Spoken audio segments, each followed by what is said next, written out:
Bismillahirrahmanirrahim. Assalamualaikum warahmatullahi wabarakatuh. Perkenalkan, kami dari kelompok 4 mata perkuliahan Ekonomi Bisnis Islam dengan dosen pengampu Ibu Yuleha Arianti SEMM.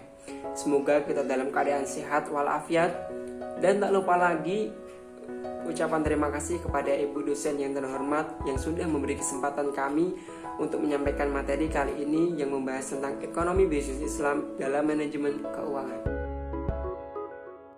Perkenalkan, saya sendiri Ahmad Faizin dengan NIM 1910111308.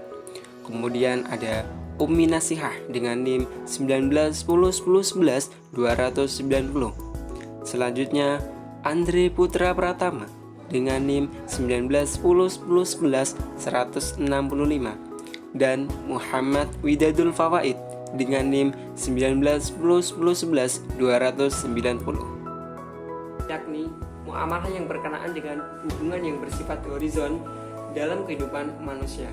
Selain itu, bisnis dalam Islam juga dierat kaitkan ke dalam sektor real, di mana transaksi bisnis itu dilakukan antar individu, sehingga etika bisnis merupakan suatu nilai baik atau salah yang seharusnya dilaksanakan oleh individu dalam menjalankan aktivitas pertukaran ataupun ekonomi.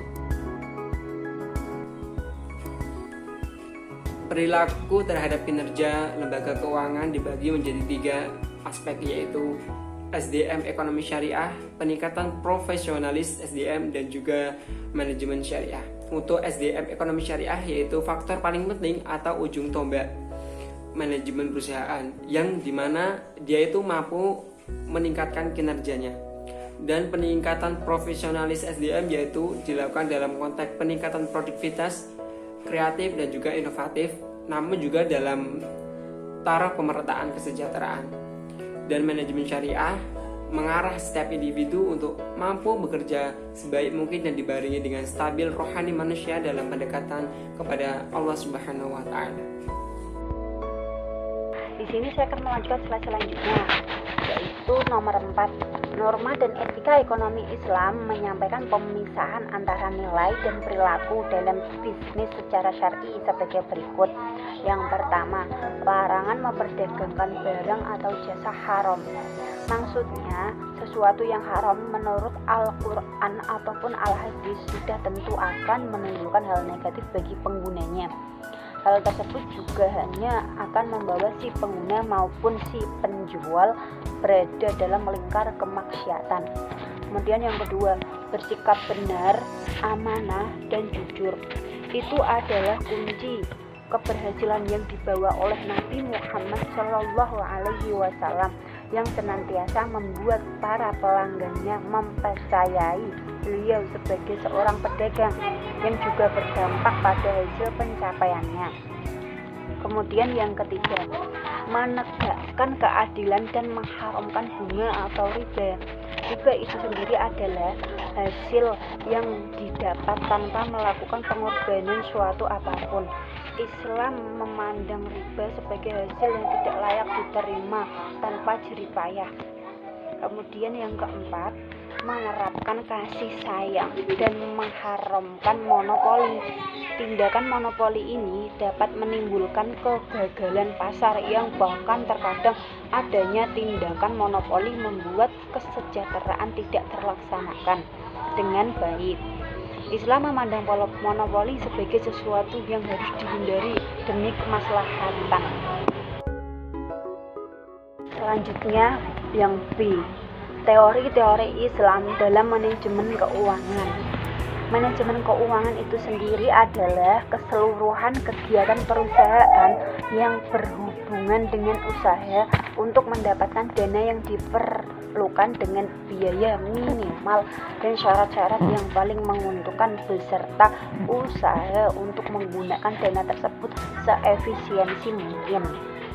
Manajemen keuangan memiliki 3 kegiatan utama, yaitu yang pertama, perolehan dana. Perolehan dana yaitu aktivitas yang bertujuan untuk memperoleh sumber dana baik berasal dari internal perusahaan maupun bersumber dari eksternal perusahaan. Yang kedua, penggunaan dana. Suatu kegiatan dalam menggunakan atau menginvestasi dana yang ada pada berbagai bentuk aset. Yang ketiga, pengelolaan aset aktiva. Jadi, kegiatan yang dilakukan setelah dana diperlukan dan telah diinvestasikan atau dialokasikan ke dalam bentuk aset atau dana harus dikelola secara efektif dan efisien. Selanjutnya adalah prinsip-prinsip manajemen keuangan syariah yang diajarkan Al-Quran. Setiap perdagangan harus didasari sikap saling ridho atau atas dasar suka sama suka di antara dua pihak, sehingga para pihak tidak merasa dirugikan atau dizolimi. Yang kedua, menegakkan prinsip keadilan baik dalam takaran, timbangan, ukuran mata uang maupun pembagian keuntungan. Yang ketiga, kasih sayang, tolong-menolong, dan persaudaraan universal. Yang keempat, prinsip larangan riba serta perdagangan harus terhindar dari praktik gharar, tadlis, dan maisir. Yang kelima, dalam kegiatan perdagangan tidak melakukan investasi pada usaha yang diharamkan, seperti usaha yang merusak mental dan moral. Yang keenam, perdagangan tidak boleh melalaikan diri dari beribadah dan mengingat kepada Allah Subhanahu wa Ta'ala. Ruang lingkup manajemen keuangan syariah. Yang pertama, perolehan dana. Setiap upaya dalam memperoleh harta semestinya memperhatikan cara-cara yang sesuai dengan nasihat syariah seperti riba, sedekah, mubah, salam, dan lain-lain. Yang kedua, perolehan aktivitas. Dalam hal ini, menginvestasikan uang juga harus memperhatikan prinsip-prinsip. Uang sebagai alat tukar, bukan sebagai komoditas yang diperdagangkan. Dapat dilakukan secara langsung atau melalui lembaga intermediasi seperti bank syariah dan reksadana. Yang ketiga, penggunaan dana. Harta yang diperoleh digunakan untuk hal-hal yang tidak dilarang seperti membeli barang, konsumtif, dan sebagainya digunakan untuk hal-hal yang dianjurkan seperti infak, wakaf, dan sedekah. Selanjutnya, beberapa teori Islam dalam manajemen keuangan. Yang pertama ada deontologi, menekankan manusia untuk bersikap baik. Yang kedua, utilitarisme, suatu perbuatan baik jika membawa manfaat. Manfaat itu harus menyangkut bukan saja satu dua orang, melainkan masyarakat secara keseluruhan. Yang ketiga ada hak. Pendekatan yang paling banyak dipakai untuk mengevaluasi baik dan buruknya suatu perbuatan yaitu dengan hak ini.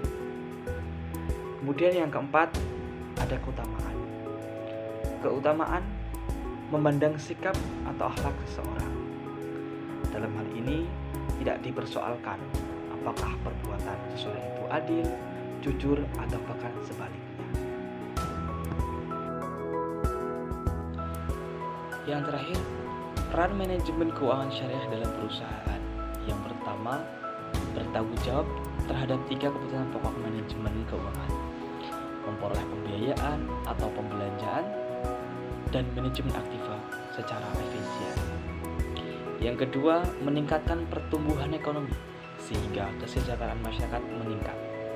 Yang ketiga, menghadapi tantangan dalam mengelola aktiva secara efisien dalam perubahan yang terjadi pada persaingan antara perusahaan.